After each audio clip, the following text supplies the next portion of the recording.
बिस्मिल्लाहिर्रहमानिर्रहीम, अस्सलाम वालेकुम। एवन टीवी के न्यूज़ स्टूडियो से मैं हूं अली शाबासी। शामिल करेंगे न्यूज़ हेडलाइंस। इस्लामाबाद में बारिश के बाद मौसम खुशगवार। लाहौर में भी खबस की छुट्टी, ठंडी हवाएं चलने लगी। मलका कोहसार, मरी और चेलम में भी बादल खूब बरसे। चारसदा, अटक और आज़ाद कश्मीर में भी बादलों की घन गरज। जनूबी पंजाब, खैबर पख्तूनख्वा और कश्मीर में आज भी बारिश मुतवक्के। गजा में जंगबंदी की राह हमवार। इसराइल 60 रोज़ा जंगबंदी के लिए जरूरी शराइत मान गया। इसराइली हुकाम से तवील और नतीजा खेज बातचीत हुई।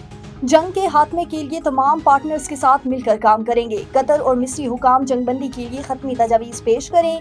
दोनों ममालिक ने अमन के लिए सख्त मेहनत की। अमेरिकी सदर डोनाल्ड ट्रंप का हमास पर मायदे को कबूल न करने पर जोर। कहा, अगर ऐसा ना हुआ तो सूरत हाल मजीद खराब होती चली जाएगी। पाकिस्तान का गजा में फौरी जंगबंदी का मुतालबा। पाकिस्तान ने सिक्योरिटी काउंसिल की सदारत संभाल ली। पाकिस्तान अपनी सदारत के दौरान मसला फिलिस्तीन पर बात करेगा। UN चार्टर के मुताबिक तमाम तनाज़ात का पुरअमन हल चाहते हैं। सफारतकारी और सालसी पर यकीन रखते हैं। पाकिस्तानी मुस्तकिल मंदूब आसिफ इफ्तिखार ने कहा कि दुनिया में तेजी से बदलती सूरत हाल पर नजर है। शफाफियत कमेटियों के दौरान हम आहंगी के लिए किरदार अदा करेंगे।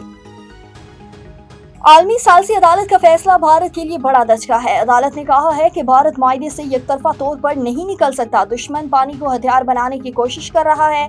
फैसला किया है, अपने पानी के जहाज में इजाफा करेंगे। वजीर आज़म पुरअज़्म।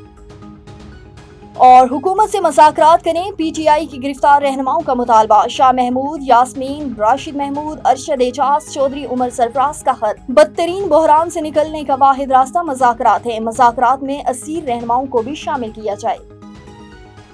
न्यूज़ स्टूडियो से फिलहाल के लिए इतना ही। मज़ीद किसी भी खबर से बाखबर रहने के लिए देखते रहिए A1 TV। A1 TV, सब पे नजर, अंदर की खबर।